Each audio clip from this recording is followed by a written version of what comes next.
Hi, have you ever had one of those days where everything just feels like it's spiraling out of control? Or maybe you said or did something that you later regretted? Well, today I'm going to talk to you about emotional dysregulation, kind of what contributes to that, and give you some ways to get yourself back on track. Emotion regulation plays a vital role in maintaining our mental health and well being. And when we fail to regulate our emotions, we can experience a whole range of negative outcomes from negative consequences on our relationships, our work, and even our quality of life. So let's dive into the three most common ways that our emotions get dysregulated. And then I'm going to talk to you about how to rein that all back in. The first way is overreaction. Now, overreaction happens when our emotions are disproportionate to the situation that just occurred. And what we'll often experience is something like very intense anger, frustration, or sadness over issues that, maybe in hindsight really weren't that big of a deal. So think about a recent situation where you may have overreacted and think about how you felt and what you did and take a moment to reflect on how you may have responded differently. When we're overreacting, what often is happening is we have triggered some past experience. So you aren't just reacting to what happened, you're also reacting to a negative or painful past experience.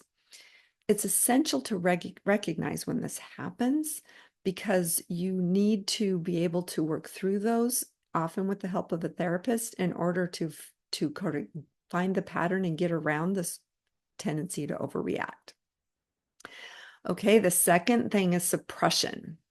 Now, suppression involves pushing down or ignoring our emotions instead of dealing with them.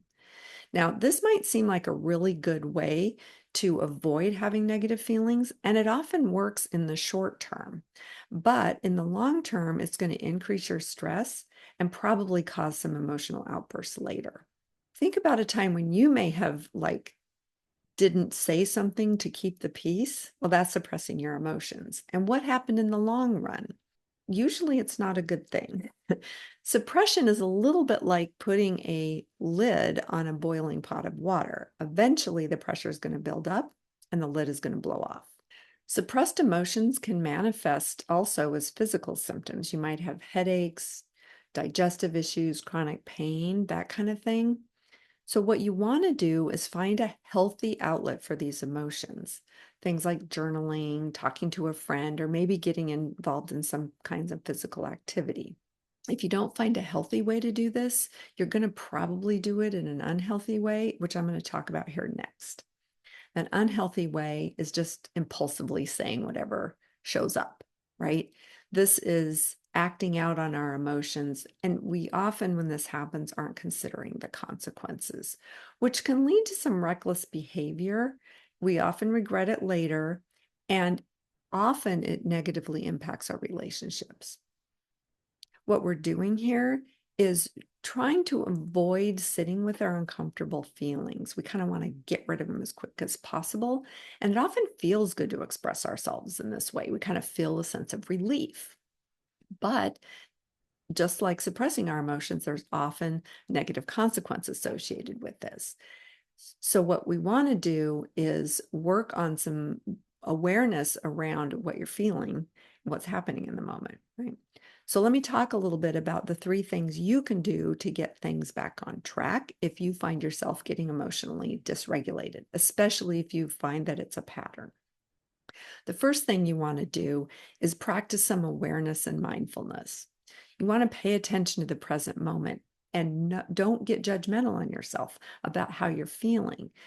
There's a reason you're feeling this way.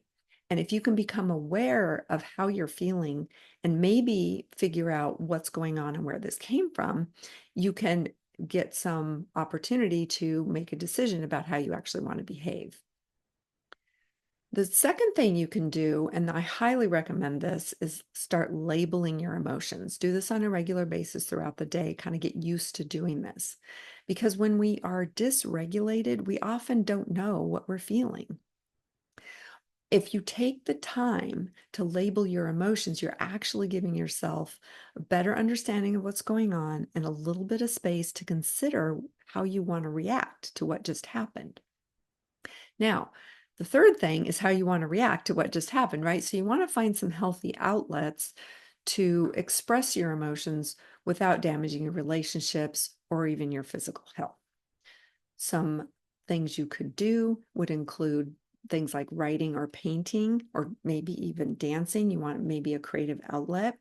You could do some physical activity like weightlifting or running, maybe riding your bike, going for hikes. Hiking can be a great thing if you can get out into nature, because research shows that nature can be very helpful for helping us regulate our bodies.